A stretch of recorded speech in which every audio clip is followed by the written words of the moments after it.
te presentamos una nueva locura de Telepizza, porque hay que estar loco para ofrecerte una pizza mediana por solo 4,95. Aprovechate de los martes locos. Telepizza. El secreto está en la masa.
Igor Selmilekin, zorionak, lehendabizi, gaurko partidua Atletico de Madriden aurka lehenengo porrota jaso eta ondoren zen, baina taldeak buelta eman dio eta atxeden aldira ja 3 eta 8. Bai, hori izan da pixka batez, hori nahi genuen, Atletico Madrideko partidu hona egin genuen, baina punturik ez gendun ekarri, eta beraz hori nahi gendun, ez? Importantea 3 puntuak ziren, hori lortu dugu, eta bueno, lehenengo zatean ikuste nego txukuna egin degula. Lehenengo zatean komentatzen zu, demoraldi honetan hasierarako Reala ikusi dugu eza, gola aurrean oso argi aukera ugarikin eta ondo kombinatuz.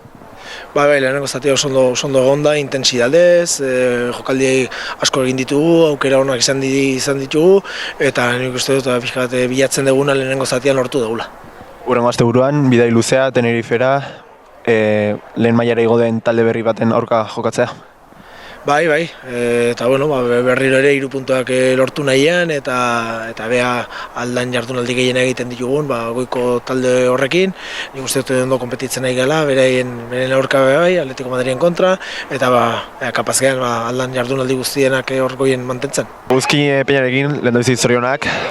Gaurko neurketa aurreko asteko porrotaren ondoren pixkat zaila iruditzen zen ez. Taldeak buelta eman behar zion, baina azkenean lehenengo zaldian oso nagusi eta garripena. Bai, eskerrik asko. Lehengo hastien naiz da galdu oso partido onain genuen talde zail baten aurka, eta gogu genduken berriz erratxa nahi eusteko, eta nik uste lehenengo zaratien zuk esan dezun bezala jaunda gabe izen gala, bai baloiena, bai jokuna, bai dana, eta lehenengo zatien 3 utzekukin, bigarrengun lasaio erten geha, eta guztua. Baina, ideia hona da, taldea aurreko jokaldietan, lehendabizi gola, 20 minutura 2 eta 8, eta orduan oso lasai bigarren zatien. Bai, egia esan, hasieratik oso entxufauta erten geha, irabazteko gogukin, jolasteko gogukin, da maila lehengo hastietan ze uki genuen maila berdine segiuz, eta zeuk esan dezun bezala, lehenengo zati jendia hiru sartu diteu, jokaldi honak egin da, saia hugea, eta ondo ortentzagu ez. Urrengo astean bidea luzea Tenerifera, baina bueno, gaurko garaipanekin ilusio guztiz 3 puntuen bila. Bai, esan dizuten bezala, erratxa honakin segitzeko gogu dakeu, eta Tenerife lehoain jodan taldie da, baina gu jungo geak eurin pentsatzen, eta aldan aitea 3 puntuk etxeak hartzeko.